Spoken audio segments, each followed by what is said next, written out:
Let's watch this video I wanted to watch. This is just a fucking interesting video. Maybe we'll fucking learn a damn thing. Maybe it'll just be fun, or we can make fun of it. I don't care. This guy went to India to start a burrito business, and it got a fucking... It got 5 million views in 10 days, so I wanted to fucking watch it. I left the US for India and built a $23 million burrito business. Coming to India to do business is a big learning curve. White guy goes to India to open a burrito business? Locals shocked when he speaks fluent Hindi? First, India is a learning curve, then business in India is a further learning curve. For me, it was all about letting India be India. If you find monotony dull, if you find comfort boring, then India is a perfect place to be. Nothing is predictable, every day is different.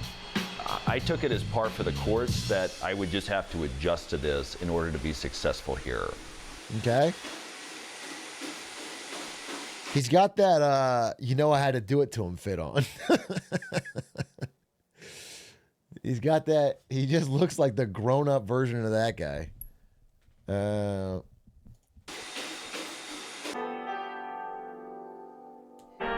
My name is Bert Mueller. I'm 35 years old. I live in Bengaluru, India, and I moved here in December 2011. It's California burrito? So when I looked at starting a Mexican... Nobody can make an authentic California burrito like this guy. Like a 35-year-old white boy, dude. Yes, sir. Yes, sir. A fucking man. Maybe he's half Latino, like me. Inspired restaurant in India, there was just Taco Bell. Even now, 13 years in the future, very few people have started Mexican restaurants. So funny to be like, all I saw was Taco Bell, which is like obviously not real Mexican food. That's why I knew I had to step up. That's why I knew I had to step up. I knew that India needed to taste the real, authentic. Today with California Burrito, we have 103 stores. This journey from 1 to 103 stores has taken us almost 12 plus years. When we started our first store, in our first financial year, we did about $500,000. Last year... I'm moving to Australia to open a Chinese food empire. Okay, be fucking ready. All right, okay? Be fucking ready. Atrioc's orange chicken is going to go dumb hard. Actually, Australia has a ton of Chinese food. I need to move to... Where do I got to move to? I'm going to move to Poland. Yeah, I'm going to launch Greek food in fucking Shenzhen. And I'm the guy. We did $23 million. It's at about 85 rupees to the dollar.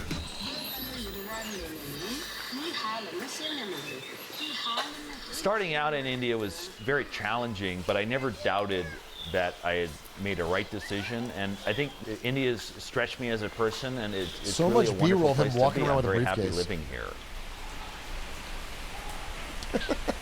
The apartment I stay in has 3 bedrooms. It's a duplex, and it costs me about $1,200 a month. And a lot of these furnitures also were my grandparents, so it's passed through the family and now really feels like my old house in the US here in India. Your family likely comes from wealth and owns a grand piano? That's a fucking shocker. I never expected this. This is where I take my coffee in the morning and look out over the small garden I have. This is my small garden, my patio. I have a large avocado tree right over here. Now, it's not usually raining in Bangalore right now. This is very unseasonal. I grew up in Silver Spring, Maryland, right outside Washington, D.C., a very traditional suburban, middle-class American childhood, I would say. I went to the College of William & Mary in Virginia. I had a double major in music and public policy. I had the opportunity to study abroad, and I saw most people were going to Spain or Italy, and I'm a bit of a contrarian, and I wanted to go somewhere that was radically different than the US. 8348. So I decided that India was the place to be. Okay. Gosh, my first trip to India. It's so funny because he's not. I just realized he's not even from California. It's called California Burrito. He's not even from California. Bro literally just picked a part of the U.S. that he could brand. That's fucking crazy. It's just, I mean, it's a good name. You know, at the end of the day, I mean, whatever. Don't knock the hustle, I guess. But it's crazy. It cannot be a good burrito, bro. I can't imagine. Crazy in a sense. And it was so... It's like the guy that made Outback Steakhouse, you know? That my understanding is that nobody who owns or created that restaurant has anything to do with Australia at all. They just made it up. They made up the whole fucking thing and they made a bunch of money. And that is how I get my Australian history before I work on my presentations. I go to Outback Steakhouse and I ask the servers. Different than what I had grown up with. I came out here with about 20 people on the study abroad program. Some people got sick. Some people, you know, didn't like the food. It didn't treat their system well. I was certainly someone who blossomed and was very comfortable navigating India, whereas most other people in the program weren't. As an individual, I've always been somebody who's extremely frugal. What do I spend? In terms of groceries, I spend anywhere between $150 to $200 a month. Once I came to India and then I went back, I never wanted to have Indian food in the US again because whatever I'd had in India was so good. This is how everybody eating your burritos will feel when they have them anywhere else. Just being for real, dude. Just being for real. Is that... You know, everything else paled in comparison. On eating out, it's probably another $200 a month, maybe $400 if it's a very active month. The challenges of living here is it can be frustrating to get things done. Patience is kind of the right strategy usually. Crazy. You know, they say fortune favors the bold. I would say India favors the patient.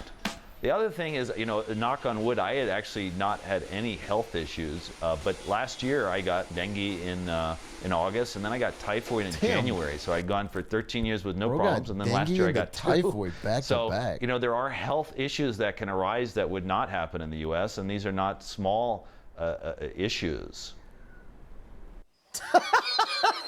All the people in our program were living with families. One of my friends was of Mexican origin. And one day I came over to her house and I saw she'd made this food for the family she was living with, and they were loving the food. As soon as I saw that, I thought, you know, that maybe this was something I could do. I could bring Mexican-inspired cuisine to India.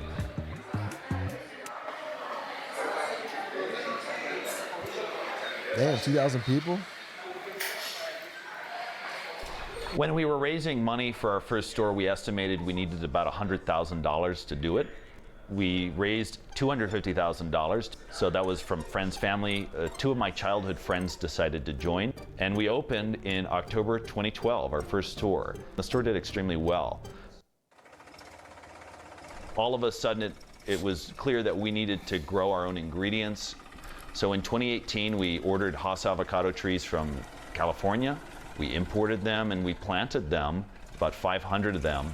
6 months in, some elephants came through the avocado farm and trampled 60 of the trees.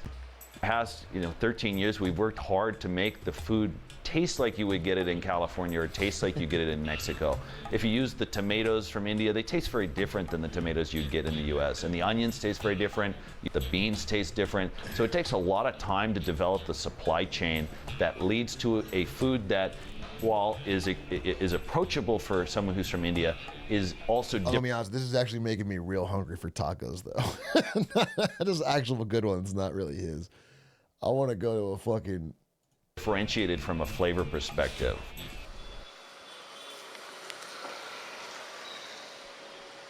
So when we break down that 23 million... You think I can Uber Eats it from India? You think I can Uber Eats some California burrito from... fucking $1 million revenue, our food costs are about 37% food and packing costs. Our labor costs would be about 12% and approximately 4% on marketing. Real estate would be about 9%. And then corporate overhead would be about 5%. And we have other operating expenses. So at the bottom line, you could say it's around 10%. Our plan is to reach 300 stores by 2030, at which point we would probably list the company and do an IPO in India. And we'll see what happens.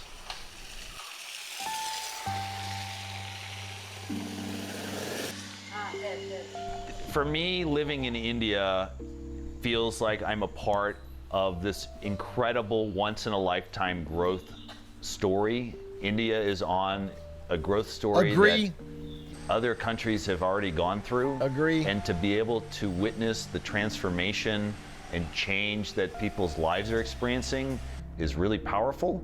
I think it's also just a wonderful place to be from a life experience perspective. And I couldn't be happier to be here. The guy's so strange. What is the... He's like a Patrick Bateman-esque. The weird stare and the pause and the B-roll. Crazy. Crazy, crazy, crazy, crazy, crazy, crazy. Is California burrito in other places? I'm reading some of the comments.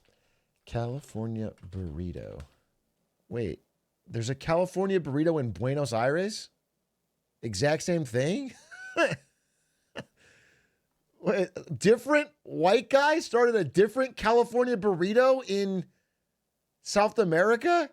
No, it's a different company. I swear to God. Wait, dude, look at this. Look at this. I mean, it's literally different people who were on a university study abroad and then moved to Buenos Aires and opened a California burrito.